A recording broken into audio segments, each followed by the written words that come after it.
Salut! Une fois encore, c'est l'heure pour vous donner cours en anglais. Aujourd'hui, le son qu'on va travailler avec, c'est A, I. Je veux que vous fassiez attentif de ces sons. Pourquoi? Parce que ces lettres existent aussi en français. Il y a ça aussi en français. Et en français, ça donne le son est. Ou bien, bon, je sais que mon français n'est pas très fort, mais au moins, il y a des choses, je suis très sûr. Ça donne le son est en français. S'il y a N ajouté, ou bien il y a M ajouté, ça donne un son nasalisé. Le son devient nasalisé. Par exemple, AI, c'est est. On ouvre la bouche. Est. En français, toujours, hein. Si on ajoute N, ça devient un. Un. Comme ben. S'il y a M, un encore. Fin. Main. Tout cela. Là, vous connaissez déjà. Je vous dis toujours que pour étudier n'importe quelle matière, il faut commencer par où on connaît, bien d'où on connaît, à où on ne connaît pas. Donc, vous connaissez le français, donc je commence toujours par le français et je termine par l'anglais. Bon. Donc, AI, c'est est. Avec ça, ça devient un. En anglais, AI donne le son E. E. Hein, vous voyez, il y a un grand écart entre les deux. Hein. Français, est. Anglais, E. Et si on ajoute un, donc ça devient ein. En français, est. AI, est. On ajoute N ou bien M. Ça devient un. Nasalisé. D'accord. En anglais, AI, c'est E. E. Je répète encore. E.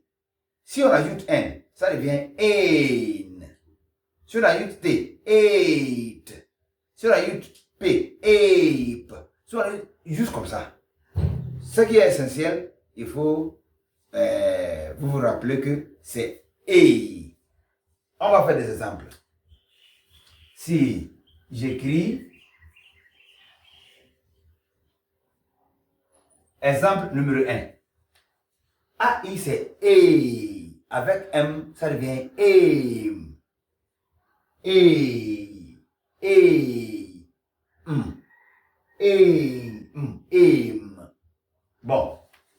Exemple numéro 2. On peut avoir le voilà. Si en français, on va dire sain, parce que A-I-N. Et comme le français, il y a beaucoup de dernières consonnes qu'on ne prononce pas, on ne prononce pas T. Oui, ça c'est certes. Pas d'argument. Donc, A-I-N, vous allez dire sain. Mais en anglais, il dit A-I-N. Ou bien A-I, c'est A. A plus N, ein. Mais, il faut prendre date chez moi. Des consonnes, des dernières consonnes, en anglais, c'est prononcé. Oui. Soit T, soit P, soit K, soit n'importe quoi. Il y a ça. C'est-à-dire, si on ne prononce pas dernière consonne en français, des dernières consonnes en anglais, on prononce. Bon. Donc, ça c'est aim, saint. Il faut prononcer T là. En français, dit saint. Ici, c'est nasalisé et ça, on ne prononce pas. Ça reste muet. Mais en anglais, il faut tout prononcer. T à la fin, on va prononcer. Donc, c'est saint. Il ne faut pas oublier qu'ici, c'est A. A place ein. Ain't. Ah, ce mot-là, ça existe en français. Hein? Si en français, c'est un plus pain, P. Donc, on dit pain. Si en anglais, ici, c'est A. Et ici aussi, c'est N. Il faut essayer. Oui. 1, 2, 3, A. Gagné, c'est pain. Donc, si vous voyez ça en anglais, il ne faut pas dire pain. Ça, c'est pain. Pain, c'est douleur. Pain, c'est on mange. Ça, on mange en français. Mais en anglais, c'est quelque chose très mal. Hein? Pain, douleur. Pain. Donc, en anglais, c'est pain. Mais en français, c'est un. Il ne faut pas oublier, AI, c'est E. Et maintenant, les lettres continuent. Tu ajoutes. Ou bien vous ajoutez. Ici, bon, il va ajouter ça. Si c'est A plus N, donc rain. Rain. F-A-I-N-T. Ici, c'est ain. Ain plus T. Donc, faint. Juste comme ça. C'est pas très difficile. Je vous ai déjà assuré qu'avec professeur Nana, non, tout va passer. Tout va passer. Chez nous, à Popmos, tout passe bien. Merci beaucoup.